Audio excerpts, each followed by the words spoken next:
За гишүүдтэй өглөөний мэнд хүргье. Арс намын бүлгээс төсвийн төсөлтөй холбоод төсвийн хүрээний мэдээлэлтэй холбогдуулан завсарлага авсан ажлын хэсэг байгуулагдаад өчигдөр эдийн засгийн хөгжлийн сайд бөгөөд тэргуун шадар сайд, сангийн сайд нараас бас төсвийн төсөлтөй холбоотой мэдээллүүдийг авч хуралцсан, ажлын хэсэг хуралцсан.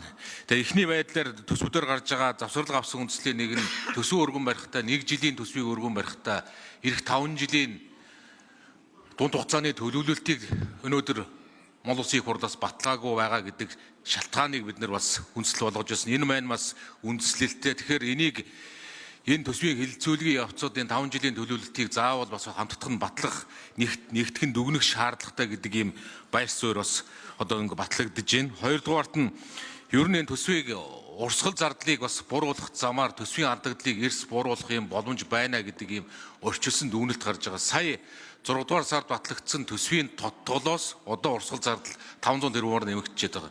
Зөвхөн 3-4 сарын хугацаанд урсгал зардал 500 гаруй тэрбумаар нэмэгдчихсэн. За энэний цаана төсвийн хөрөнгө оруулалт урсгал зардлын харьцаа өнөөдөр 75-25 байгааг 70-30 болгох зэрэг ажлын хэсгийн саналууд бас ингээ олон саналууд. Мөн одоо бидний баримталж байгаа бодлого сүүлийн сонгуулийн тогтолцоо олон зуучин бүсчилсэн хөгжил гэдэг зүйл рүү асуудал бодлогын өөрчлөлт гараад явж байгаа гэж үзэж байгаа. Гэтэл бүсчилсэн хөгжил гэдэг зүйлтэй холбоотой хөрөнгө оруулалтын болоод бодлогын өөрчлөлт шинжилт энэ төсөвдөр ерөөсөө зүйл харагдахгүй байна гэдэг маш олон ийм байр суурьуд, зарчмын байр суурьуд, үндэслэлийн байр суурьуд гарч ажлын хэсгээр ингээд яригдсныг бас мэдээлье.